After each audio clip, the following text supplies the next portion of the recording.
अंदमानातून खुशखबर आली आहे. ती म्हणजे नैऋत्य मोसमी वारे अर्थात मान्सून आता अंदमानात दाखल झालाय. मे अखेरपर्यंत तो संपूर्ण केरळ व्यापेल असा अंदाज हवामान खात्याने व्यक्त केलाय. अशा वेळी महाराष्ट्रात मान्सूनचं आगमन केव्हा होणार याची उत्सुकता आता सर्वांना लागली आहे. पाहूयात मान्सून संदर्भातला एक खास रिपोर्ट. शेतकऱ्यांसाठी आनंदाची बातमी आहे. मान्सून अंदमानात दाखल झाला आहे. उकाड्याने हैराण झालेल्या लोकांना एकदाचा मान्सून कधी येतो असं झाले. त्या सर्वांसाठी एक दिलासादायक बातमी आहे. बंगालचा उपसागर आणि हिंद महासागरात अनुकूल परिस्थिती तयार झाल्यामुळे यंदा मान्सून वेळेआधीच अंदमानात प्रवेश केला आहे. अंदमानात आल्हाददायक वातावरण तयार झालं असून पावसाच्या हलक्या सरी बरसायला सुरुवात झाली आहे. मान्सूनची ही सुरुवात भारताच्या पावसाळी हंगामाची अधिकृत नांदी मानली जाते. अशावेळी भारतातला मान्सूनचा प्रवास नेमका कसा असेल त्यावर एक नजर टाकूया. 16 मे रोजी मान्सून अंदमानात दाखल झालाय. 31 मे ते 1 जून दरम्यान तो संपूर्ण केरळ राज्य व्यापेल. 5 जून रोजी तो गोव्यात दाखल होईल, तर 6 जूनला मान्सून कोकण किनारपट्टीवरती धडकेल. 10 जून रोजी मान्सून संपूर्ण महाराष्ट्र व्यापेल आणि 15 ते 25 जून दरम्यान भारतभर पोहोचेल. सध्या महाराष्ट्रात उष्णतेची लाट असताना मान्सूनच्या आगमनामुळे नागरिकांना मोठा दिलासा मिळणार आहे. अनुकूल परिस्थिती राहिली तर 6 जूनला मान्सून कोकण किनारपट्टीवरती दाखल होईल. मुंबई, रायगड, रत्नागिरी आणि सिंधुदुर्गात याच कालावधीत पावसाची सुरुवात होण्याची शक्यता आहे. आता मान्सूनविषयी जर आपण बघितलं तर आज मान्सून हा अंदमानमध्ये दाखल झालेला आहे. इथे साऊथ वेस्टर्न विंडसेट झालेले आहेत.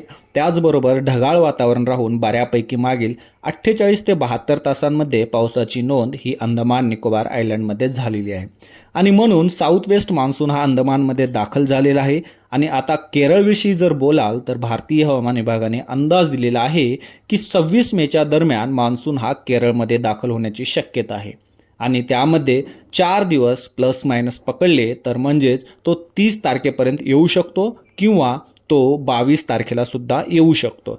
तर 26 तारीख ही केरळमध्ये दाखल होण्यासाठी दिलेली आहे. आणि पुढचा जर प्रोग्रेस बघितला तर त्याविषयी सध्या आपल्याकडे अपडेट नाही आहेत, परंतु जनरली किंवा क्लायमॅटिक लॉजिकली जर बघितलं तर तो 7-8 दिवसानंतर महाराष्ट्रात येतो. परंतु ते आपण ज्यावेळी आपल्याकडे अपडेट्स येतील त्यावेळी आपण तसं कळू. पण सध्या तरी अंदमानमध्ये आलेला आहे. हवामान खात्याने हा अंदाज वर्तवला असला तरी मान्सून दाखल होण्याच्या तारखेत काहीसा बदल होऊ शकतो. मागील 10 वर्षातला मान्सूनचा अंदाज आणि दाखल होण्याची तारीख पाहिली तर 2-4 दिवसांचा फरक दिसून येतो.